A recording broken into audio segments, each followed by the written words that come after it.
The Honourable Member David Clendon. This will be a split call. Thank you, Mr Speaker. May I just first begin, sir, by saying you look very at ease in that chair, and we wish you a very long and enjoyable tenure in it. Kia ora. Sir, I was intrigued today listening from the speech from the throne.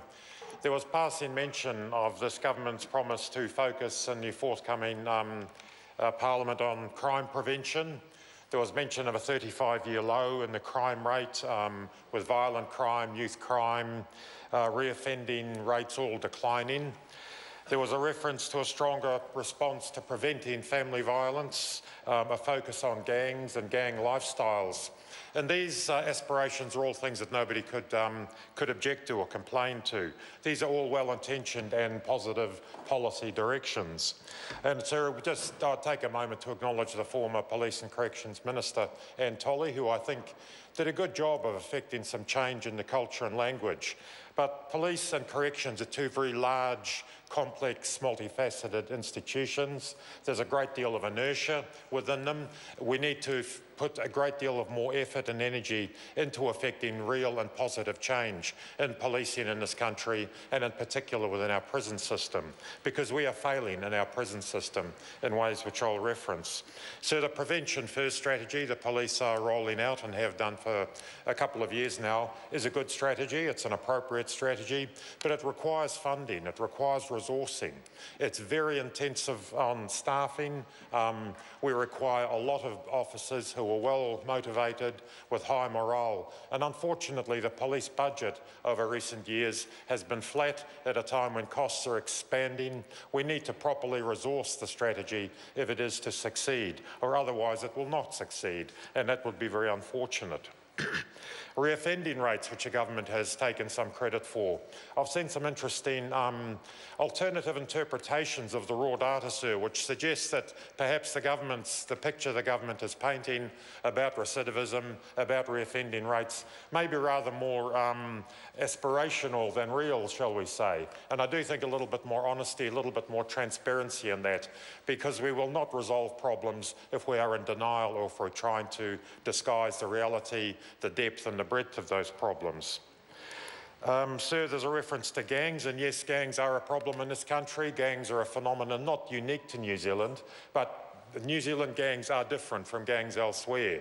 I hope this reference to a focus on gangs and gang lifestyles does not signal a return to the failed approach of tough-on crime, the antagonistic sort of street battles that unfortunately we saw in the 70s and 80s between police and gangs. The resolution of the gang problem will demand, it is a very complex, multifaceted issue. It requires a multifaceted, a very sophisticated set of solutions. I'm very aware of it. Living in Northland, there is a serious gang problem. We desperately want to need to divert our youth away from the gang lifestyles that have been so destructive. But I do hope that we will take an intelligent, well-resourced and sophisticated approach to dealing with that very complex issue. Sir, we heard today that there's an aspiration also to make every prison a working prison, with every inmate doing 40 hours of rehabilitative, reintegrative activities, be it work, training, whatever it might be. Again, that's something nobody could object to. That's an excellent project to pursue. We also heard there'd be more aftercare for released or paroled prisoners who have undertaken drug treatment while in prison. Again, no arguments with any of that. But I do think that these rather hopeful propositions do very little to reference or to acknowledge that we have a very deep-seated problem sitting within our prisons. Our prisons are de facto mental institutions.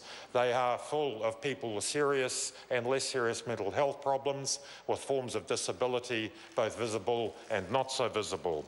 We need to acknowledge that something like 7 or 8% of prison inmates are so damaged and dangerous they can never be returned to the community, but the balance, 90+%, we can do better with. We need to resolve the very dysfunctional complaint complaint system within our prison system, which is not working for inmates or for staff or for the communities. We need to open the doors to encourage the NGOs who have real solutions to work more freely within the prisons, to work with inmates to prevent them going in there and to deal with their issues at the time when they're released back into the community. So we cannot do any of this cheaply, but the greatest cost is if we continue to do nothing.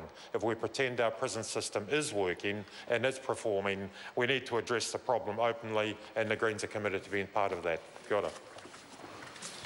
The Honourable Member Kevin Haig. Well, thank you very much, Mr Speaker, and like others, can I begin my contribution by congratulating you and to the others in the Speaker's team, Honourable David Carter, Lindsay Tish and the Honourable Trevor Mallard.